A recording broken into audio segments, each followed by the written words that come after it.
Assalamualaikum warahmatullahi wabarakatuh. Halo teman-teman, perkenalkan kami dari kelompok 8 yang beranggotakan Dian Purnamasari, Mutia Sisilawati, Sifa Jahrawulan, Dio Murtado, dan Najib Jidni. Seperti yang dikatakan oleh Ali bin Abi Thalib, janganlah engkau menjadi orang yang lemah, padahal engkau memiliki kekuatan.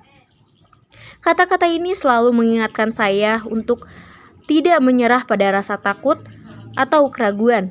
Kita memiliki potensi dan kekuatan untuk mengatasi tantangan dan mencapai tujuan kita. Jangan biarkan rasa takut mengalahkan semangat dan tekad kita. Kutipan ini sangat relevan dengan topik kita hari ini, yaitu motivasi. Halo teman-teman, di sini saya akan menjelaskan mengenai motivasi. Apa sih motivasi itu? Motivasi berasal dari kata lain, yaitu motif, yang berarti dorongan atau bahasa Inggrisnya to move. Motif diartikan sebagai kekuatan yang terdapat dalam diri organisme yang mendorong untuk berbuat, driving force. Motif tidak berdiri sendiri, tetapi saling berkaitan dengan faktor-faktor lain, baik faktor eksternal maupun faktor internal. Hal-hal yang mempengaruhi motif disebut motivasi. Motivasi adalah dorongan yang menggerakkan seseorang bertingkah laku. Dorongan ini berada pada diri seseorang yang menggerakkan untuk melakukan sesuatu yang sesuai dengan dorongan dalam dirinya. Motivasi dapat diartikan sebagai dorongan mental terhadap perorangan atau orang-orang sebagai anggota masyarakat. Motivasi juga dapat diartikan sebagai proses untuk mencoba mempengaruhi orang lain atau orang-orang yang dipimpinnya agar melakukan pekerjaan yang diinginkan sesuai dengan tujuan tertentu yang ditetapkan lebih dahulu. Nah, oleh karena itu, perbuatan seseorang yang didasarkan atas motivasi tertentu mengandung tema sesuai dengan motivasi yang mendasarinya. Sekian dari saya. Terima kasih kepada moderator yang telah memberikan saya waktu untuk menjelaskan materi yang selanjutnya, yaitu konsep motivasi. Konsep motivasi yang dijelaskan oleh Suwanto adalah sebagai berikut. A. Model tradisional. Untuk memotivasi pegawai agar gairah kerja meningkat perlu diterapkan sistem insentif dalam bentuk uang atau barang kepada pegawai yang berprestasi. B. Model hubungan manusia. Untuk memotivasi pegawai agar gairah kerjanya meningkat adalah dengan mengakui kebutuhan sosial mereka dan membuat mereka merasa berguna dan penting. C. Model sumber daya manusia. Pegawai dimotivasi oleh banyak faktor, bukan hanya uang atau barang, tetapi juga kebutuhan akan pencapaian dan pekerjaan yang berarti. Oke teman-teman, sekarang kita masuk ke jenis-jenis motivasi. Apa aja sih jenis-jenis motivasi itu? Motivasi dapat dibedakan menjadi dua jenis, yaitu motivasi primer dan motivasi sekunder. Motivasi primer adalah motivasi yang didasarkan pada motif-motif dasar atau motif bawaan yang tidak dipelajari. Motivasi primer ini berhubungan dengan pemenuhan kebutuhan jasmani seperti makan, minum, dan lain-lain. Selanjutnya, ada motivasi sekunder. Motivasi ini adalah motivasi yang diperoleh dari belajar melalui pengalaman dan dikaitkan dengan sikap, emosi, dan motif sosial dalam bekerja. Selanjutnya, motivasi dapat dilihat dari sifatnya yang dibedakan menjadi dua, yaitu motivasi intrinsik dan motivasi ekstrinsik. Motivasi intrinsik itu adalah motivasi yang bersumber dari dalam diri seseorang. Motivasi ini bertujuan untuk mengembangkan, merawat, dan memuaskan diri sendiri. Contohnya yaitu seperti menjadi relawan karena senang membantu sesama. Selanjutnya yaitu motivasi ekstrinsik, yang mana motivasi ini adalah motivasi yang bersumber dari luar diri seseorang karena adanya dorongan dari orang lain. Contohnya, belajar dengan giat karena ingin dapat nilai A. Oke, selanjutnya materi yang akan saya sampaikan yaitu teori-teori motivasi. Yang pertama, teori motivasi Abraham Maslow, hierarki kebutuhan manusia. Teori ini dikenal sebagai teori hierarki kebutuhan manusia. Maslow menyatakan bahwa motivasi manusia didorong oleh kebutuhan-kebutuhan yang diatur dalam 5 tingkatan. Kebutuhan yang paling dasar harus dipenuhi terlebih dahulu sebelum beralih ke tingkatan yang lebih tinggi. 5 tingkatan tersebut adalah psychological needs, kebutuhan fisiologis seperti makanan, minuman, pakaian, dan tempat tinggal. Yang kedua, safety needs, kebutuhan akan keamanan seperti memiliki rumah yang aman.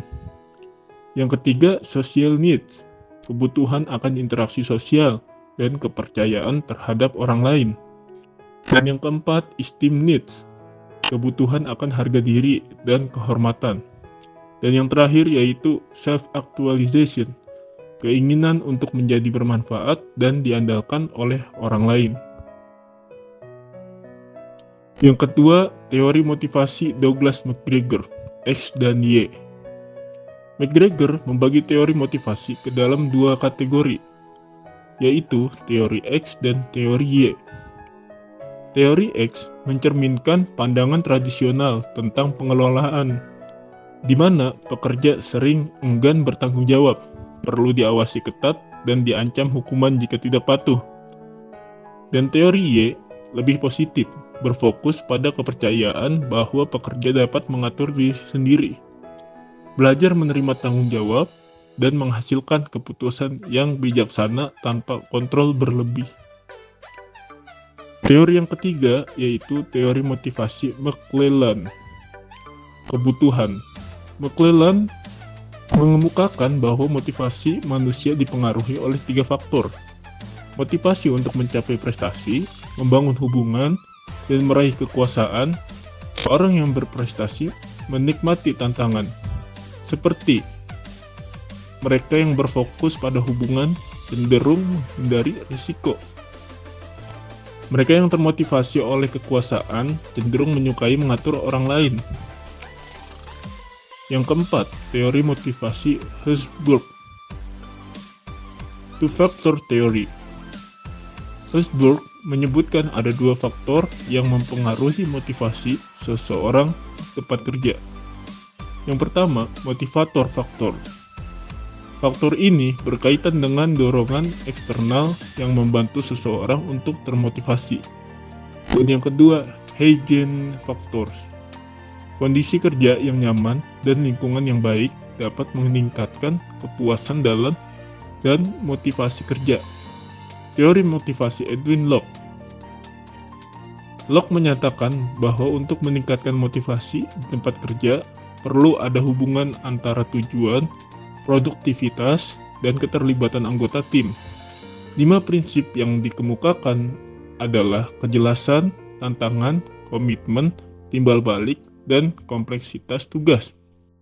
Oke, cukup sekian dari saya untuk materi teori-teori motivasi. Sekian dan terima kasih.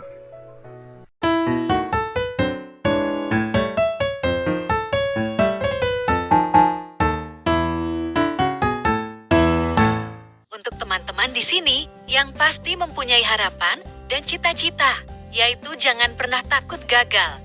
Gagal itu hal yang biasa yang lumrah terjadi. Apalagi kita masih generasi muda. Waktu kita masih panjang, perjalanan kita masih panjang. Jadi jangan pernah takut untuk gagal.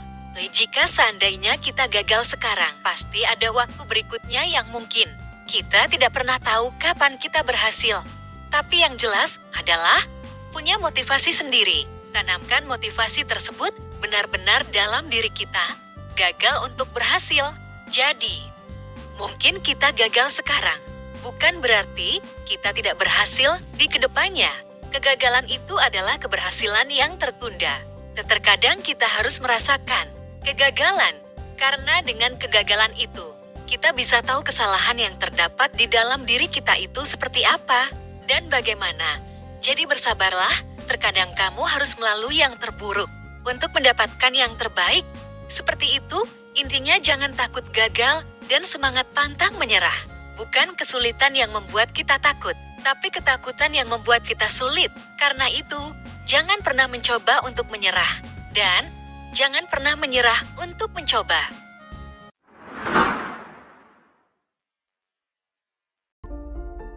Nah, setelah dijelaskan sebelumnya mengenai pengertian, konsep, jenis, teori, bahkan contoh dari motivasi, apa sih tujuan dari motivasi itu?